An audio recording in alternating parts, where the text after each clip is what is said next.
வணக்கம். இந்த வீடியோவில் 4% அகவலைப்படி DADR உயர்வு அரசு ஊழியர்கள் ஓய்வூதியர்களுக்கு 2026 தீபாவளி பரிசு சார்ந்து ஹாப்பினஸ் குறித்து தகவல்கள் கிடைத்திருக்கின்றன. இந்த 4% அகவலைப்படி உயர்வு எப்போது கிடைக்கும், யாரெல்லாம் பயன்பெற வாய்ப்புகள் உள்ளன என்பது சார்ந்து விவரத்தை பார்க்கலாம்.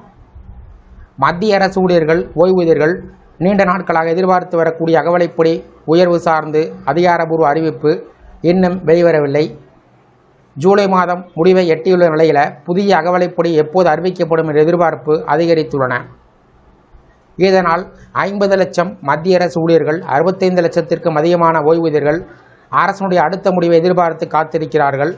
அகவலைப்படி உயர்வு சார்ந்த இறுதி முடிவுகள் தொழிலாளர்களுக்கான அகில இந்திய நுகர்வோர் விலை குறியீடு AICPIW அடிப்படையில் எடுக்கப்படுகிறது. குறிப்பாக ஜூன் மாதத்திற்கான குறியீடு எண்கள் இன்னும் வெளிவராததால் மத்திய அரசு இறுதி அறிவிப்பை வெளியிடவில்லை என்று கூறப்படுகிறது. மார்ச் மாதத்தில் 149.1, ஏப்ரல் மாதம் 149.9, மே மாதம் 150.8 என்ற அளவில் இருந்த குறியீடு ஜூன் மாதம் சுமார் 151.7 இருக்கும் என்று மதிப்பிடப்பட்டுள்ளது. இந்த தரவு அடிப்படையில் இந்த முறை அகவலைப்படி 3% முதல் 4% வரை உயர வாய்ப்பு இருப்பதாக தகவல்கள் தெரிவிக்கின்றன. எனினும் ஜூன் மாதத்திற்கான அதிகாரப்பூர்வ AICPIW தரவு வெளிவந்த பின்பே அரசுடைய இறுதி முடிவு அறிவிக்கப்படும். ஜூலை மாதத்தில் அறிவிப்பு வெளியாகாவிட்டாலும் அரசு ஊழியர்கள் அதிக நாட்கள் காத்திருக்க வேண்டிய நிலை இருக்காது என்று எதிர்பார்க்கப்படுகிறது. கடந்த 2 ஆண்டுகளைப் போலவே இந்த ஆண்டும் பண்டிகை காலமான அக்டோபர் அல்லது நவம்பர் மாதத்தில் மத்திய அரசு அகவலைப்படி உயர்வை அறிவிக்க வாய்ப்புகள் உள்ளன. இந்த ஆண்டு தீபாவளி பண்டிகை நவம்பர் மாதத்தில் வருவதால் அந்த நேரத்தில் அறிவிப்பு வெளிவந்தால் அது அரசு ஊழியர்களுக்கு தீபாவளி பரிசாக அமையும் என்ற நம்பிக்கை நிலவி வருகிறது.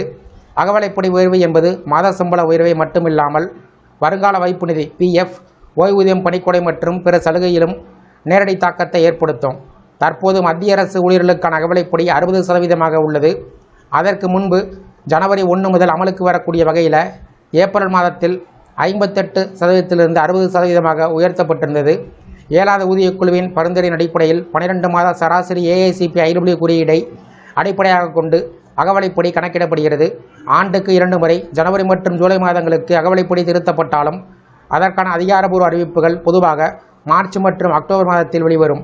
எனவே தற்போதைய சூழ்நிலையில் அகவலைப்படி உயர்வு தாமதமாக இருந்தாலும் அரசு ஊழியர்கள் மற்றும் ஓய்வூதியர்களுக்கு 3 முதல் 4% வரை உயர்வு கிடைக்கும் என்ற எதிர்பார்ப்பு வலுவாக உள்ளன.